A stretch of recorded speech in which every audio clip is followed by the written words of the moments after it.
is the Big O Show. All right. There he is. Hopefully with back home. No Buffalo love today, right? Nothing. What are you nuts? Did you see? No Buffalo love. How about Buffalo respect? We don't got to talk love. No, you're in the wrong town. We don't give them respect. We don't give them love. We don't give them any. We don't give them a damn beer. You don't got to give them a beer, but might be why they're lost 7 of the last 8. You got to respect somebody. Come on. Let's reverse. We respect Tua's performance. Let's reverse course. Let's reverse course. Miami's won 4 straight against New England, right? Yeah. Do the Dolphins want Patriots fans to respect their team? No. Yes. No. Yes. Yes. No. We just want to embarrass them and crush them. We don't care about their respect. All right. Well, look, man. We don't care about respect. We just want to see Belichick lose and have a really sweaty and smelly, day. That's all. Because, the way he looks like he hasn't showered in like 6 weeks when he gets there. So, it's no. I just want his pen to bust and ink to just go all over his I don't know. He's been wearing suits. He's been wearing suits to post-game pressers now. So I guess something has changed. Something. I don't know. Did he break up? Oh, is he losing weight? Is he back on the prowl on the streets again? Is that what's happening? Because that's usually what happens, right? You break up, you get a divorce, you start looking sharp again, right? So maybe that's what's going on. Not without looking worse first. Yeah, that's bad. That's bad. But talk to us about the incredible performance of Tua Tagovailoa. The importance of Tua Tagovailoa? No, the incredible performance of Tua Tagovailoa. Performance. I was like, what you mean? And how the stats are changing all over the place. Power rankings, winning overall compared to his draft class. I mean, everybody all these positive stats for Tua. Wow. I spent a lot of time in the media online and looking at TV over the past couple days. Ryan Clark was extremely complimentary of Tua on Scott Van Pelt's Sports Center last night after the game. Deservedly so, because while a lot of the internet wants to throw things in there like Mitch Trubisky had a 6-touchdown game, Nick Foles had a 7-touchdown game. Nick Foles won a Super Bowl, but that's just me looking at random games. Yes, Matt Flynn had a 6-touchdown game. We understand that it has been done before, but you know who else has had 6-touchdown games? Pat Mahomes, Peyton Manning, Drew Brees, Tom Brady, not Josh Allen, but some great quarterbacks out there in the NFL. Like it by itself is not the reason why we are praising Tua Tagovailoa after Sunday's game. Like in a vacuum, that's not why he's earning all these praises. He's earning praise because he had to be perfect after halftime, and he was. We're praising him because after throwing 2 touchdowns or 2 interceptions in the first half, he comes out and throws for 320 and 5 touchdowns in the second with his team down 3 scores. Like he had to be perfect, and he was. You still have to make these decisions. And, okay, a couple blown coverages, we understand. But at what point do we start crediting offenses for blown coverages? At what point do we say maybe this play has been set up for 3 quarters and that's why it was wide open there in the 4th? It's not the Ravens being bad. It's the Dolphins being good. Like at what point do we look at the other perspective here? So I think that he is not necessarily, I'm not calling him top 5. I'm not calling him a Hall of Famer. I'm not doing this, that, and the third. But I think that he proved to a lot of people on Sunday that he's an NFL starter, capable of running a high-powered offense. He's capable of winning games when he's called upon to do so. So, obviously that coupled with, back-to-back weeks of good offensive performance, that's going to send the Dolphins shooting up the rankings here. The AFC going into the season, I said multiple times, 2 teams for sure were dropping out. The Patriots were dropping out, and the Titans were dropping out. And we saw last night the Titans are not good. The Titans are not good. They get rid of A.J. Brown. They're banged up all the time. Ryan Tannehill is You know, he's worn out his welcome. They're not a good team. But I didn't expect the Bengals to look this bad so early, kind of without reason. I didn't expect the Bengals to look that bad this early. Well, I'm a little different than you. I watched Ken Anderson go to the Super Bowl with a hell of a team, probably better than this one. I watched Boomer Esiason. His team was definitely better than this one, and they never went back again. And to me, that's what this Bengals team was, an aberration. I don't expect them to go back again. I think it'd be a miracle if they get to the playoffs. I don't think they're that good. I don't think they were fooling anybody into thinking they were going to go back to back in the AFC, and they were nowhere near the favorite in the AFC. But I didn't expect them to lose to Cooper Rush. I didn't expect Joe Burrow to turn ball over 5 times against Pittsburgh. Like I think more teams. I'm with you on the Cooper Rush thing, but I think we're not giving Dallas's defense a little credit because they have played pretty decent the last 2 weeks. The defense hasn't been bad. They just have no support on the other side, but the defense has kind of done all right the first 2 weeks for Dallas. I got to say, at least. So not just that. Like, I don't think the Bengals defense has been particularly good over the past couple of weeks either, all things considered. And I think that was one of their strong points. That was an unheralded part of their team last year. Was they played good defense. So I'm saying, like, teams are dropping out of the last year's playoff hunt, and all of a sudden Miami is starting to climb back in. It's only week 2. There's a lot of football left to be played, but I think a lot of teams that maybe, and the Raiders as well, I think a lot of teams that people thought were going to be competing for a playoff spot are digging themselves into a hole that is hard to get out of in the AFC. The Raiders 0-2 in that division. You lose one more game, and I'm counting the Raiders out. I'm counting the Raiders out. It's just, that's how it is. You still have to play the Chiefs twice. You still have to play the Chargers again. Like, there's still so much they have to do. The Chargers. Hey, look, love them or hate them. It's not December yet, and there's going to be a streak where the Chargers look unbeatable. They do it every damn year, from October to end of November. They're going to look like the best team in the NFL. They replaced Phillip Rivers really well. They replaced him with the same guy, the same dude. Except this one's more athletic than the last one, but he's going to do the same brain farts at the same. He's going to put up numbers. When you actually look, when you look at that pick six, obviously ill-advised, but a lot went into that play. I'm not sure why they were running hurry up there on, first and 6, first and goal from the 6. Gerald Everett clearly, after toting the ball back-to-back plays, clearly was trying to tap out, and he ran a half-ass route. And then the ball was a little bit inside. So, like, any of those things by themselves, if they happen by themselves, probably don't result in a pick six. But all of those things combined created what we saw there. He also, drove him down the field with fractured ribs, which was, I think. Yeah, there was no pressure at that point. You're down by 10. He's done it. No. We can't do that. In a very short career, he's had 4 pick sixes. You can't do that. You can't do that, because what are people sitting and saying about Tua's performance? There was no pressure. You're down 21. You can't do that to Justin Herbert. No, you won the game. There's a difference between winning and losing, my friend.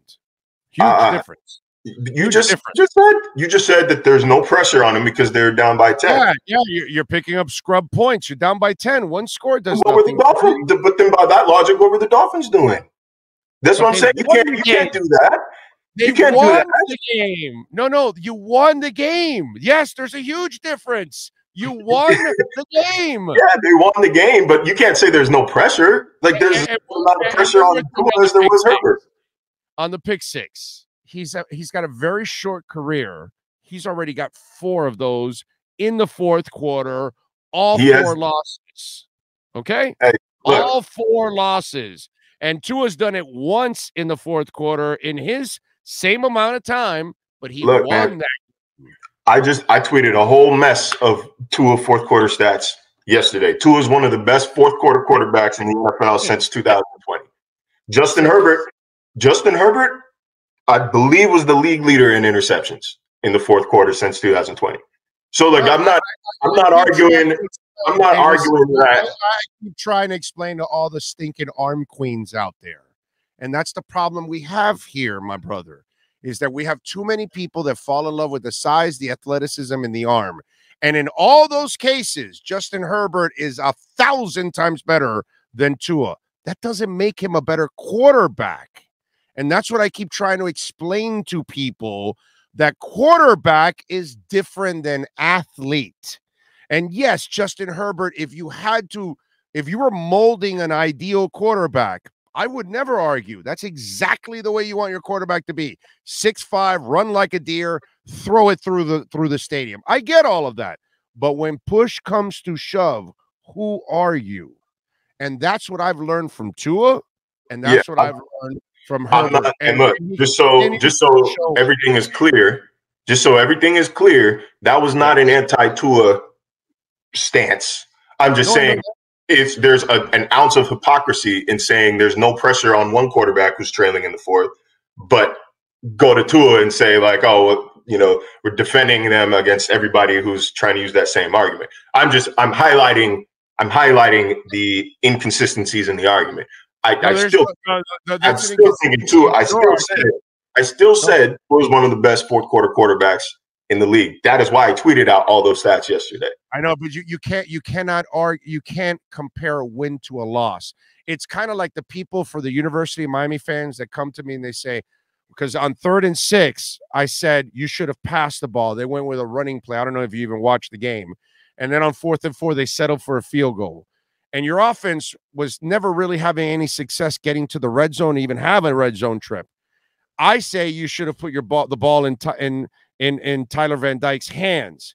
But then the conservative fan says, oh, but they still were within a score by the end of the game. And then I tell them, no, you weren't. Were you in the red zone trying to score? Did the game end with you trying to score? No. So you were never there. So don't tell me that. And so the same thing with you. Don't tell me you're comparing a comeback win to a comeback loss, that you didn't even have a chance to win the game. You ended up losing. You got a freebie touchdown. You got Ryan Tannehill stats at the end of the game, or A-Rod runs at the end of games, because A-Rod used to hit a lot of home runs and RBIs when games were already decided. And that, to me, you're getting stats when a game is decided. I can't compare it to a game that was won by. I think there's a little more nuance than that. I think there's a little more nuance to that, because that's not my argument. That's not what I'm arguing. That's not what I'm saying. I'm saying that penultimate drive, let's say when Tua was down, when the Dolphins were down 2 scores, there's the same amount of pressure on Tua then as there was on Herbert when the Chargers were down 2 scores. So we can't we can't discredit one touchdown drive, but praise another. Like, not taking anything away. You think they had a chance because they would score and then they would have an onside kick and then recover? Come on, Marcel. Finish the job. That's what matters. Tua finished the job. But we can't. It's moving goalposts here. It's moving goalposts here. But we're not here to talk about Justin Herbert, because you and I don't see eye to eye on Justin Herbert. It's chat fodder at this point. Me and the country of media members don't see the same way of Justin. I don't know, man. I think we had to convince Omar that Justin Herbert was a good quarterback last year. So you're not the only one. And also, sorry to Omar for doxing you like that. But he's a great talent. I'm not a good quarterback yet. I think he said that Tannehill and Carr were better than Herbert, though, and I disagree wholeheartedly with either of them. So no, Herbert is much better quarterback than Tannehill. Tannehill looked like trash. Herbert is a real quarterback. Okay, now it looks to me like he has a yellow belly streak in him, like Jeff. You know who he is? He's Jeff George. That's kind of what Herbert reminds me of, an athletic Jeff George. That he's going to put up all the stats and all that, but when push comes to shove, but Tannehill's he's always been an athlete, trying to play quarterback, trying to think like a quarterback, trying to do everything like a quarterback. He's never really been a quarterback. Yeah. He's just a front runner that can. He's a game manager on his best days. When it's because people are doing their jobs for him practically, but he's not going to be the difference maker, bro. Ever. No, I don't disagree. But as Mike Barnes says in the comments here, you know, he is playing against the team that the Dolphins have up next. We do have some lingering beef about that because I believe, if I remember correctly, that I came on the show Sunday evening after 17 minutes of talking up Tua and said that now they're on to the Bills and all damn hell broke loose. Yeah. All damn hell broke loose. And Dolphins dropped a little video yesterday of Tua himself in that locker room breakdown saying, enjoy it, but now we've got Buffalo. Like I've tried, and Mike McDaniel yesterday, even better. I'm paraphrasing here, but go look up the real quote because it's gonna be better than my paraphrase. In which he said, as a coach, you're constantly trying to get better, and it's hard to get better by basking in the glory of victory or wallowing in the sorrow of defeat. Short memory. By the time they got on the bus or by the time they get on the plane, it's time to focus on the Bills game. It's time to focus on the Bills. That's their job, not our job. Our job is to enjoy the win. It's my job too. And then you had to douse it with Bills crap. What's wrong? It is my job too. And you know what? I did compare Buffalo to Debo because when you win 7 of 8, you are the damn neighborhood bully. But before you cut me off, I was going to add that for everybody in these comments who has seen the movie Friday, do you remember what happened to Debo at the end of the movie? Did Debo get knocked out or did Debo get knocked out? Yeah, I think he got knocked out. I'm not calling them Superman. I'm not calling them the Incredible Hulk. They're not Thanos. They're Debo. They're a bully. Bullies can get punched in the mouth. For sure. Like it's that simple. Now it's time to figure out. Now it's time to learn, are the Dolphins ready to punch Debo in the mouth or are they going to tuck their chain? Because you're going to learn a lot more about this team from their ability to beat Buffalo than you will their ability to beat the Ravens. The Ravens was an excellent win. I think you'll measure it, but this team is not its best yet. It's not its best yet. It's not its best, but these games matter. Yeah, they do. No, they do. These games matter, man. It matters. It matters, but it's not the end all be all because I don't really believe the Dolphins are going to be playing their best football until several weeks down the line because man, the man just installed this offense. I mean, I would hope not. I would hope not because if you're peaking in September, you're in for a long October, November, and December. They're not peaking yet, and this, you know, you could lose. They could lose this game. They could lose this game and still come out and make the playoffs at the end of the year. There's a very easy stretch coming. You can lose both games and win all 15. All right, semantics here. But like, let's be honest. Would you rather, if you're a Dolphins fan, would you rather beat the Bills or beat the Ravens? No, beat the Bills, bro. Of course. So why am I the asshole? why am I the asshole for bringing this up? The Bills in the middle of a great Ravens win. That's all. Look, man. That's a sourpuss move on your. There are 1,000 content creators. I bet you any of these people over here who aren't hearing my point or don't want to listen will happily come on this show, smile and nod and salivate and grab the Vaseline over every win. But that's not my job, man. My job is to keep things in perspective and keep things moving forward. That is literally drilled into my head. Some people are saying that PSG shirt you're wearing is just because it has Bills colors too. I don't know. I don't know what's going on here, but that's what they're saying. Red and blue, and you're saying it's PSG. I don't know about that. Look, what do you all think out there? I don't look good in teal, bro. Teal and brown don't match. Not like that. I have a couple Dolphins shirts, if that makes y'all happy. I've got the Grateful Dead shirt. I've got the 2 Unknown shirt collabs. Like, it is what it is, bro. Like, I've got that. I don't have any Bills shirts, but I'm not going to wear none of them. I know. They say you got some Bills. If you can finesse your way into my building, then yeah. Frankie, I am a Chelsea fan. I've had this PSG kit since – it's the reason why it's kind of tight. I've had this PSG kit since probably 2015. I don't know. Before I actually settled on a team, I used to just be a fan of whatever team I was best at in FIFA. So I was good at Arsenal in like 2013. So I was in Arsenal. I had an Arsenal kit, and then it tore. We're kicking ass. I was good with Atletico in 2017. So I got an Atletico kit from a Nike store, and I don't know where that thing is. I was good with Man U, so I got a Man U kit. I was good with PSG, so I got a PSG kit. I was good with Man City, so I got a. You see where I'm going here? Like, well, okay, but Kadura says that you got a Bills thong on.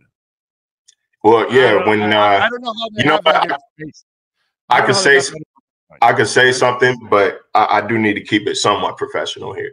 I could say something, but I do need to keep it somewhat professional here. Yeah, leave it to me to be unprofessional. You stay professional, okay? Leave it to me. Keys to the game: can the X factor contain Stefan Diggs?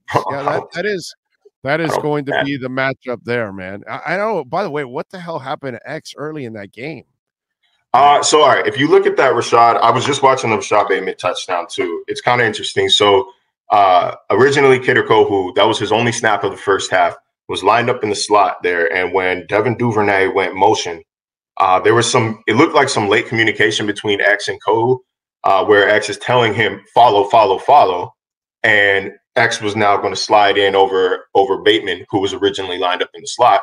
But after the motion, he's now the widest receiver. So he's still in the midst of telling him go and setting his feet when the ball is snapped. And Bateman ran a hell of a route, man. Sold the outside hard and cut back inside. He caught X, he put him in the spin cycle, and there was no safety help around the corner. It was a well-designed play, and it was a beautiful route. A little bit of late communication on the Dolphins side, but he just ran a good route, and there was no help over the top. So that happens, man. Like that happens. I think that Bateman's got like 6 catches for 170 yards this season, man. Like that is kind of fast. That's what happens when you're a receiver for these Baltimore Ravens. Like you're going to catch a few balls for hella yards. So I don't think I'm worried about X, because 3 quarters later, he should have had a pick 6 to ice the game. Yeah. I don't know. To this day, I watched the replay about 9 times this morning. I was like, damn, man, how did you drop that? That was it's the easiest ones. Those are the ones you always drop. Those are the ones that are like you're all alone and you drop it. It's like, damn, dude, you just made a one-handed stab. How did you drop that? It's like the dude that hit like a 27-foot 3-pointer, and then they foul him and he goes to the line and he misses the free throw. And you're like, yo, dude, you just hit a 27-foot 3-pointer with somebody in your face. How are you missing this free throw? And that's sports, bro. Some people just know they need to be off balance. They need a little razzle dazzle on there. But X is fine. I'm not worried about X, but that is the key matchup, right? I mean, although they'll move him around too, so the other guy is going to have to. Although maybe do they do with X what they did in the Patriot game, that wherever Parker went, he went. Do you do that with Diggs? I think you have to, because what happened last time, you chased Stefan Diggs around with the rookie. I think Kohu is better than Noah Monogany was. At this point in their rookie years. He's a pure corner. This kid, when he got here, he was just playing corner for a little over a year in college, dude. But all right, bro, Kadura is getting caught. That's weird, bro. You want to see me in a Dolphins thong, man? You need to go outside, dog. But I don't know what's going on with Kadura. I don't know how to pronounce the name, but the Dolphins beat the Bills, Marcel needs to put on a Dolphins thong. But he's really stuck on that thong with you, bro. Yeah, bro, look, man, I know I'm a good-looking guy, but I really need you to chill. I got a girl already. I'm very happy with her, man. I appreciate the attention. But maybe it's the rapper on right now. What's the name of the guy that sings the thong song? What's his name? Cisco? Maybe that's Cisco right there. He's just calling himself Kadura, and he just wants Marcel in the thong. I don't know, bro. It's 2022. You do you. But I think that you're putting Kohu in position. Like, he's just getting to a point where I think they trust him. I would expect him to start here on Sunday and put Needham back in the slot. Just because he got a little dog in him, man. Cole, it's not just in coverage. He's such a willing tackler.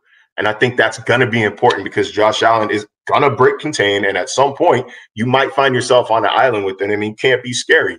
You can't be scary. So I think at this point, I would trust Cole one-on-one with Josh Allen in an open field. I think the coaching staff is getting there too, but you're setting him up for failure to put him up against maybe the best route runner in the league.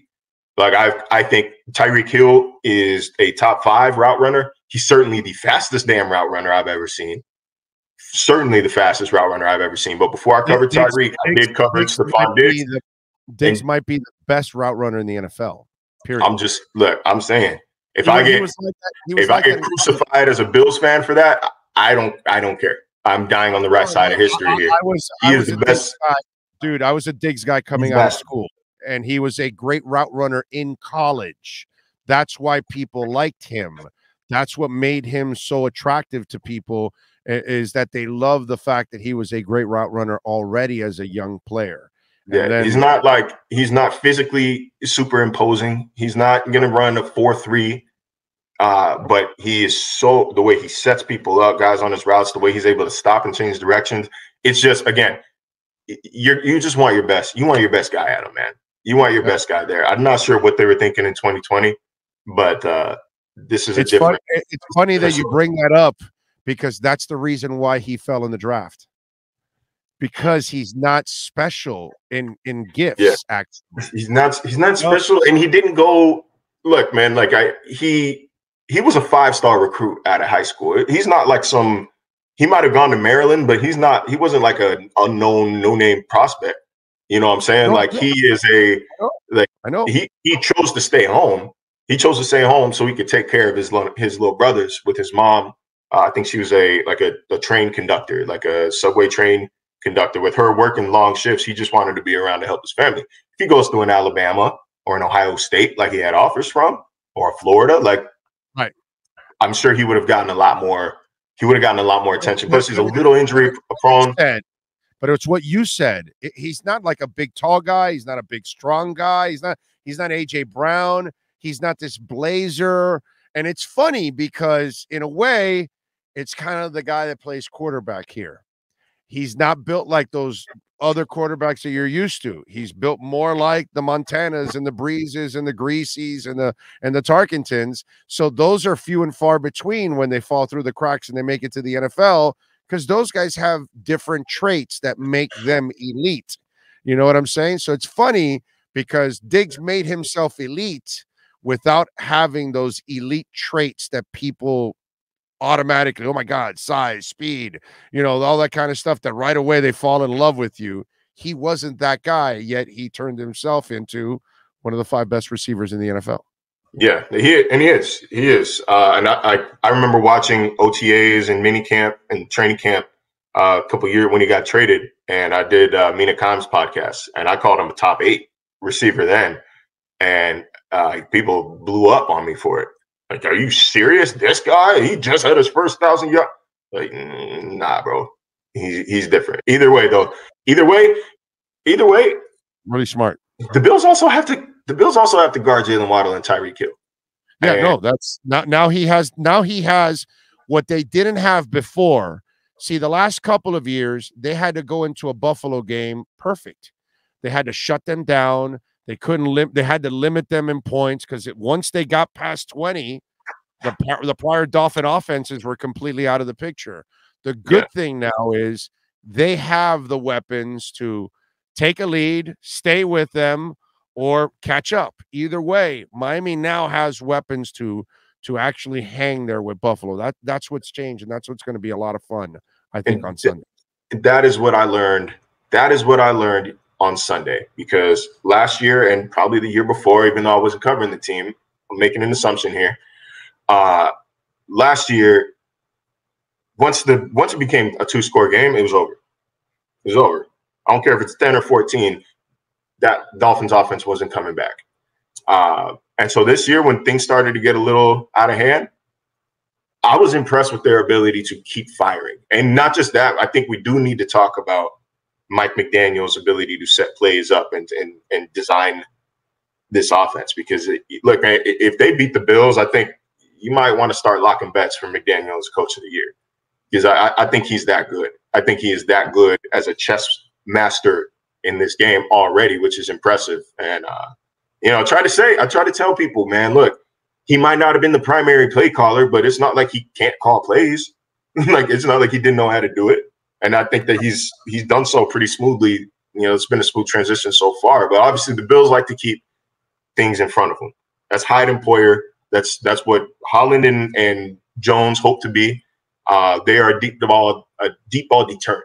You're not going to take the top off that defense. The Chiefs didn't either. You're going to have to keep things in front of you. The difference here is, or the thing to remember here, though, is Waddle and Hill are so good after the catch. And Tua is so willing to take what the defense gives him, which he did frequently on Sunday, and nobody wants to talk about. Nobody wants to talk about him completing 70% of his damn passes. Everybody just wants to talk about blown coverages. They don't want to talk about him picking this Ravens D apart throughout the game, but it's over. We're moving forward.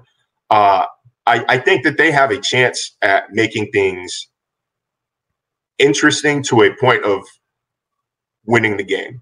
If I had to guess right now before the injuries, we see the injuries, I'm assuming if everybody plays, then the Bills have looked like I don't even know. It's so rare that there's a Super Bowl favorite entering the season and then they live up to the exact hype.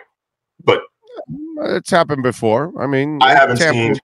Tampa was one, and they lived up to it. As the season. Rare, not never, but it's rare. It's rare that we crown a team and then they come out. I mean, they were crowned last year too, and they come out and they were a contender last year. Yeah, and they're a contender this year. I mean, you're not calling them a contender. They're loaded. They should be a contender. Yeah, they're loaded, man. Like there's no shame in saying, and I don't feel bad. I don't feel guilty in saying that the Dolphins are reasonably going to be the underdog entering Sunday. We know you love Buffalo. Like, we know here's what it is, man. It's all right. We know you love Buffalo. There's a world in which Miami wins this game. There's a world in which Miami wins this game because of what I saw what their offense is capable of with the backs against the wall. So we will see. Think about how much you're going to hate writing that story that Miami won. Tell you, all of your friends. See, what you guys are sleeping on. What y'all are sleeping on is every MF tweet I send about Miami, I get a wave of Bills fans commenting on it as well. And most of the time, it doesn't bother me, except when it is questioning my. When it's questioning my football knowledge, when it's questioning my analysis, because then I feel like I'm being insulted. I feel like when I say X is happening and somebody tells me, well, no, blah, blah, you're wrong, you're this, you're that, that's stupid. Then I'm like, oh, you think that this is just a hobby. You think I'm just out here goofing around. I got to tell you, we think you're a double agent. I spoke to Ann Nolan. I said, you might want to keep Marcel out of the locker room this weekend because, he's going to give up secrets. Oh, that guy, I saw him with a wrap on his left knee. So, I spoke to Ann. So I just want you to know if you get blocked over at the lockers, I'm just saying. They're a little worried. I would pay to hear a conversation between you and Ann. But look, man, like there is definitely a part of me that wouldn't mind a Dolphins win on Sunday. Like, I'm not rooting either way, but like there's a part of me that would love to see a lot of these people who have been terrorizing my mentions for the past week. There's a part of me that would love to see them eat a little crow for the next couple months. Well, there you go. Now you got it. That's the video clip. Tag it with Bills. Send it There's out. Part of me that just because, look, man, you could disagree with what I say, but do not discredit my analysis. I do this for a living. I do this for a living. So some people on both sides get a little disrespectful, but I see it a lot more. I see it a lot more from a certain section of Bills fans. So part of me. Marcel is Bond, James Bond. Well, that's pretty cool. At least they've got you like James Bond. That's pretty badass, by the way. I think so. I don't know, but yeah, look. I think it should. I wouldn't take it as an insult. The thong stuff, yeah, that's kind of disturbing that somebody wants to see me in a thong. But calling me 007, I kind of like that. Yeah, look, man, I am objective to the point where I have foregone allegiance to the only NFL team I have ever supported, which is the Oakland Raiders. I was a diehard Oakland Raiders fan growing up. Like until maybe about 4 years ago. Now in Vegas, no longer? You've banned them because they went to Vegas? I abandoned them because they didn't deserve my fanship anymore.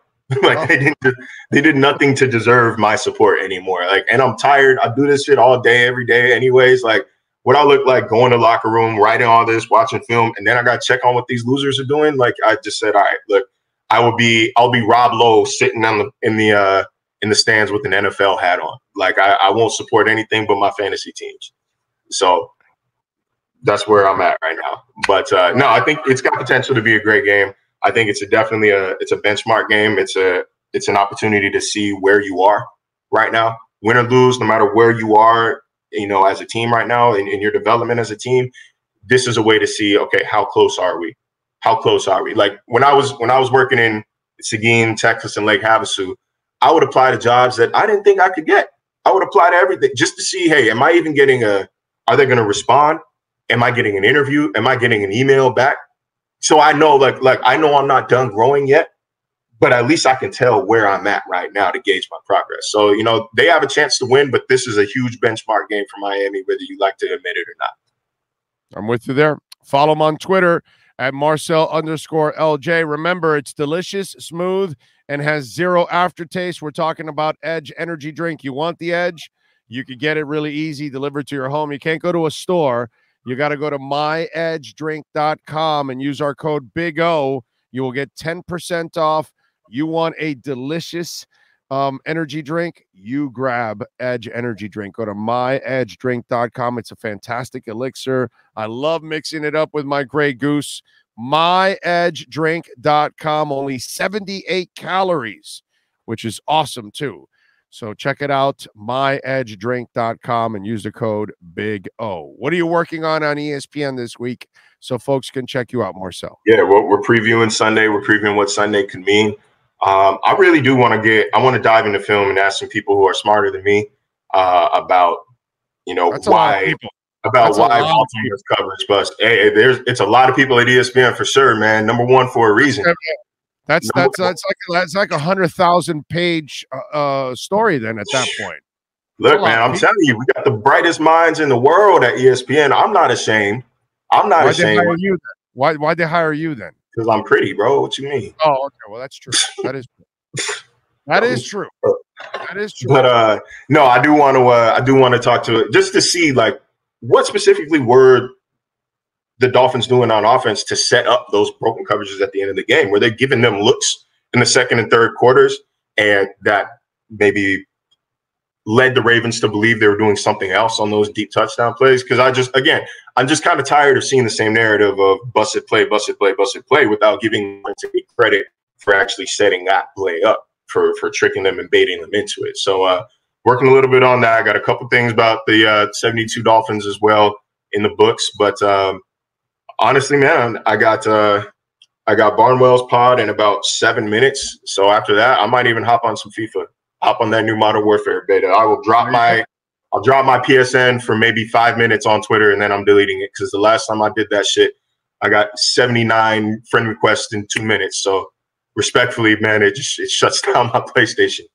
But by the way, I know what happened in that game with the passing and everything. I'll let you in on a little secret. They went over and whispered to Lamar, "Hey, this is a playoff game," and then that's it. That's what happened to him, and then he just crapped in his pants. So that's just just so you'll know, they just playoff game, and then that's it. That's it. It's over for him. All right, follow him on Twitter at Marcel_LJ. Catch him post game. He'll be on with us with the Buffalo Bills crying towel. He'll be holding it in the post game show. Right? Something like that. Okay. All right. There you Something go. Like Have that. a great week, my brother. I'm Much love. good, though. You're a great sport. See y'all Sunday. You got it. Much love. There you go. Marcel Louis-Jacques, baby. myedgedrink.com. Use the code Big O. Get 10% off.